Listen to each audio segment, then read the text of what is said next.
All right. What's up, y'all? Dagnabbit. Boy, you guys already know that when I come to post something, that I'm on the move.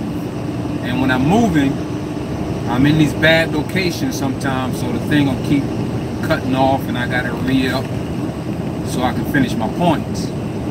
But anyway, I got something on my mind. You want to hear it? Here it goes. Went to bed late last night. Was on Facebook, doing a little Facebook fingering. Well, that ain't sound right. But anyway, y'all know what I'm saying.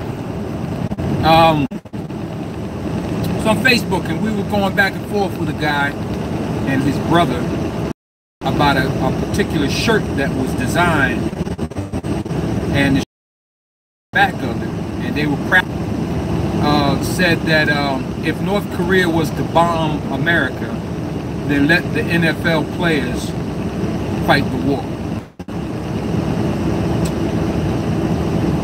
Really? Okay. So that chimed in lots of people, mainly myself, and I wanted to try and explain again and break it down in layman terms for them, that the reason why we kneel. Now, one guy says he agrees with the t-shirt. That's what really kicked it all off. So when he said that, that opened the floodgates for everybody's opinion. So, you know, I had to jump on that thing. And of course, I was one of the guys or persons that tried to make some type of sense about the reason why we kneel, because that's really what it's pointing at. We're talking about the NFL players should fight the war. So basically, I'm trying to get this thing not to shimmy so much. So basically, there was one particular fella, which was a serviceman,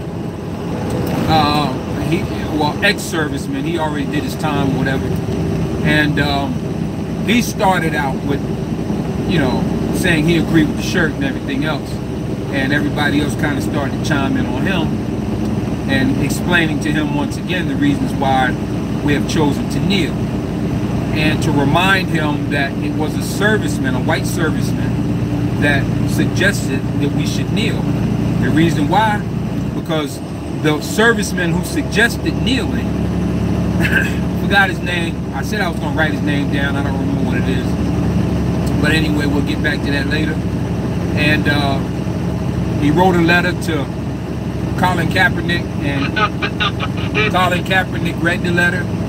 And Colin Kaepernick started to think also, because at first he was seated when the national anthem was being, you know, honored or whatever.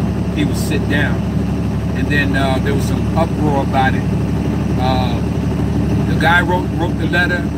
Kaepernick read the letter, wanted to meet the guy, sit down and talk with him. He agreed. They both understood each other's side. The serviceman understood exactly what Colin Kaepernick was protesting in this peaceful manner. Now, the soldier told the man, told Colin Kaepernick, that it's disrespectful to just sit. Okay, let's show some respect, and we won't just sit, we'll kneel. Because that's what was suggested, because the serviceman said, for a fallen soldier, this is what we do to honor him. You know, in honor to him, we would kneel, you know, for him, or at his grave, or whatever the case is. And Colin said, great idea, because, you know, I do want to protest in the way that I you know, on the platform that I have to use. And I chose to sit. But if sitting is actually being even more disrespectful, then I will kneel. It was a great idea. So, white serviceman, I'll get his name later, and we should be talking about him a lot more than just Colin Kaepernick. All right, but anyway, because of who Colin Kaepernick is, he's a black ball player, or half black, or whatever you want to call him. He's a ball player, was making a lot of money at it, and people are trying to discredit him. for everything, trying to stop him from making a living and banning him from playing football, and you know, saying that he's so disrespectful to America and the flag, and you know, they're just trying to bring him down now because he made a stand with the platform that he has. And I totally agree with him. I take a knee also. And if this particular guy that we were debating with on Facebook last night, this thing went to 2 o'clock in the morning. I just finally got to a point at 2 in the morning. I need to, you know, of course I got to do all this driving and everything. I was like, you know what? One young lady says, this is pointless. And I totally, it just clicked in my head like, you know what? You're absolutely right. And I said, you know, maybe what we ought to simply do was to simply pray for this guy. And there was two of them. It was him and his brother. They had the same last name. I guess they're brothers or related to each other or whatever. And they both wanted to give their opinion on the reasons why they think that this was so disrespectful for the ball players to kneel at the national anthem. And we're trying to explain to them that it's not disrespectful because we are kneeling.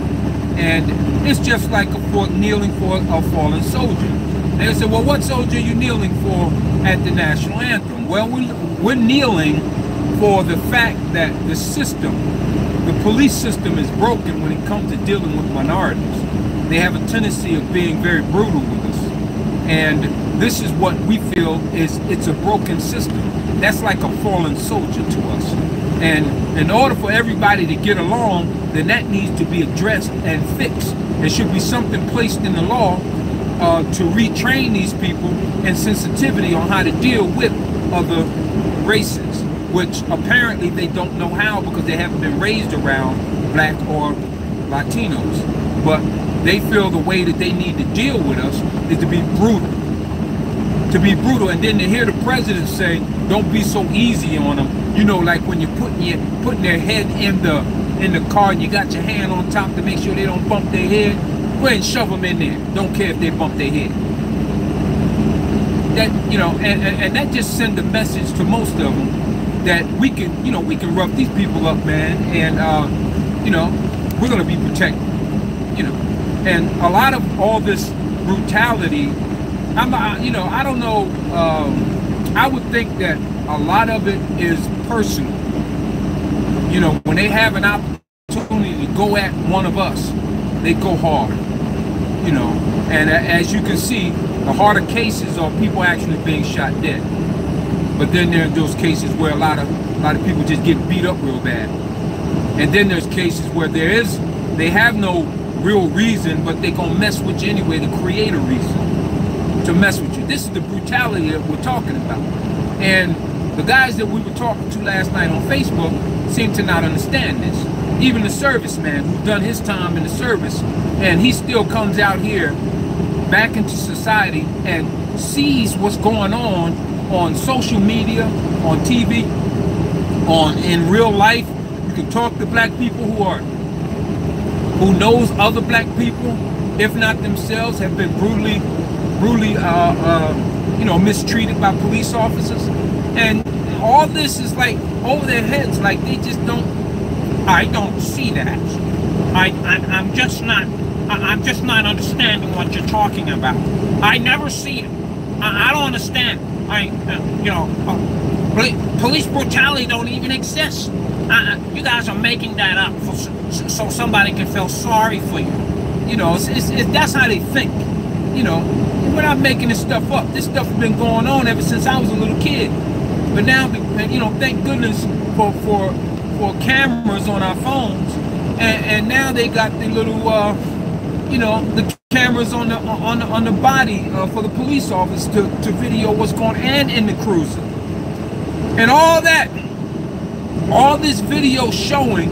You can see somebody literally get beat to death or even shot to death, and still you can't see, you refuse to see that there's brutality going on.